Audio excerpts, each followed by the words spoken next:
senhor deputado Osmar Terra, pelo prazo regimental de 5 minutos. Eu queria cumprimentar a ministra, agradecer a presença, cumprimentar o Elvésio também, que foi nosso conhecido aí de longa data, né? E cumprimentar toda a equipe, né, do Ministério.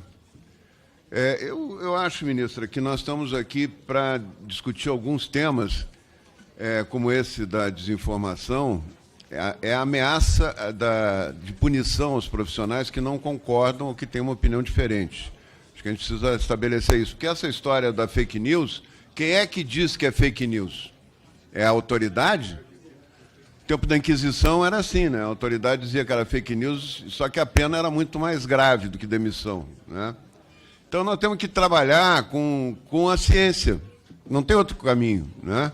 É o debate. Eu acho que nós sofremos muito durante todo esse período da pandemia, e a Fiocruz também tomou posições claras sobre isso, que eu poderia considerar fake news, né?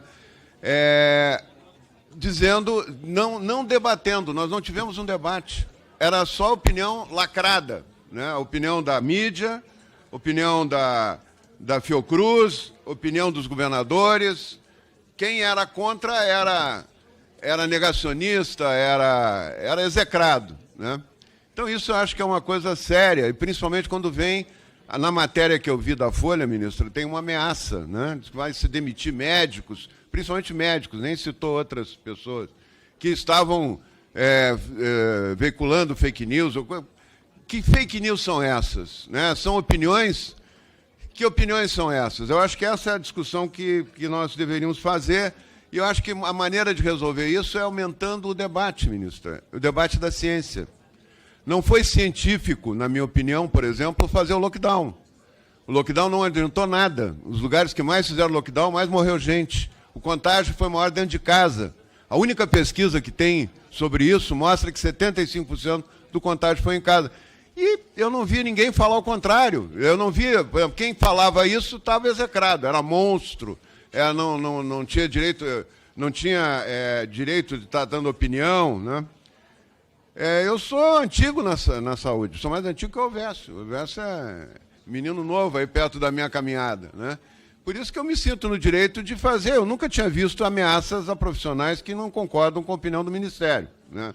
Então, e botar o Ministério da Justiça e Segurança Pública em cima, a AGU, isso é para intimidar os profissionais, né? Eu acho que nós temos que abrir. A ciência exige democracia, abertura para debate, né? O tempo é o pai da verdade. Agora a gente já pode avaliar muita coisa da pandemia, né? Nós estamos com 3 anos, quase 4 anos da pandemia, né? Já podemos avaliar muita coisa, coisas que não funcionaram, coisas que funcionaram, vacinas que são que foram eficazes, vacinas que não são, tanto é que tem várias vacinas que não se fazem mais. E a população não tem explicação nenhuma. Ninguém é informado sobre o que está acontecendo. Simplesmente se bota uma vacina, se tira uma vacina.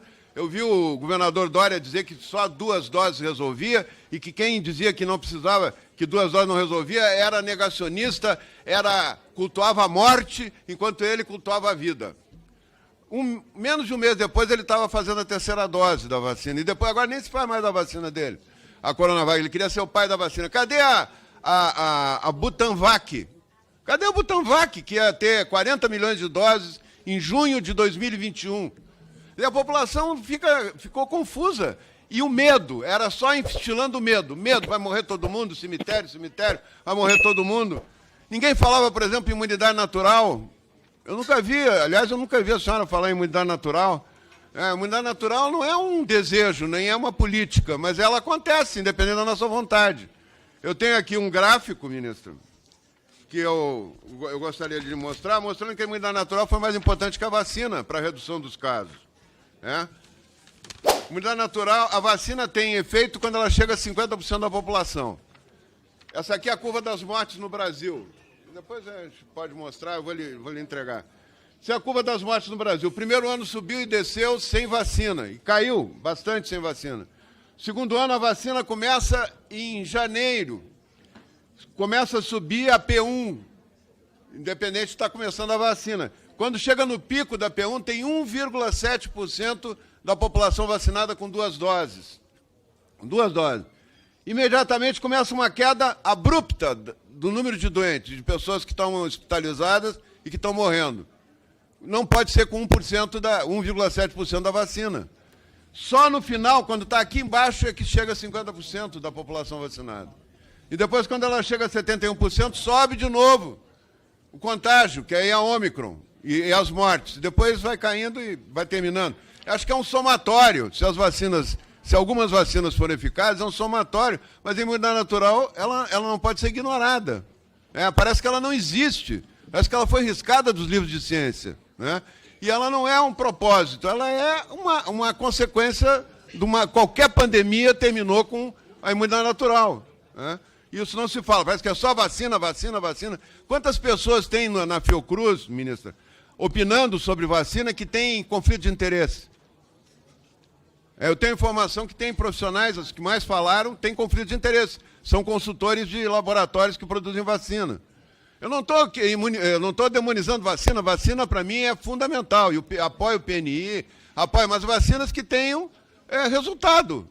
Vacinas que tenham sido testadas. Por que a vacina da dengue não está sendo feita, ministro? Já tem 5 anos e meio, enquanto que as vacinas da Covid não passaram nem pela Conitec, parece que nenhuma passou pela Conitec. Deputado, para a conclusão. E todas já têm... Eu vou concluir. As vacinas da Conitec não tem tempo de testagem adequado. Né? Claro, epidemia a gente entende, mas por que a dengue não está sendo feita? Né? Então, ministro, eu tinha muita coisa para falar, mas eu vou lhe dizer assim, coisas que assim, a senhora assinou um documento dizendo que o Tamiflu é uma medicação adequada para a influenza. Todos os estudos de meta-análise feitos, inclusive o último publicado na JAMA, mostram que o Tamiflu não tem nenhum efeito. Isso é fake news? A senhora fez uma fake news? Eu acho que não. A senhora fez na melhor das intenções. Mas o Tamiflu não tem efeito. E o governo Lula pagou 2 bilhões de reais para o Tamiflu na pandemia do H1N1. Eu era gestor naquela época. Né? Então, acho que a gente tem muita coisa para conversar, ministra, antes de ameaçar. Onde é que está a AstraZeneca, que é a vacina da Fiocruz? Já há quase um ano que não se ouve falar mais nela. Né? Então, assim, os Yanomamis era um governo... Último, 30 segundos. 30 segundos. Coloca 30 segundos, por gentileza, no painel. O governo, onde é que está a mortalidade dos Yanomamis aumentou esse ano? Essa história de demonizar o governo... Ele dobrou o tempo. Com o Yanomami aumentou a mortalidade. Então, tem muito...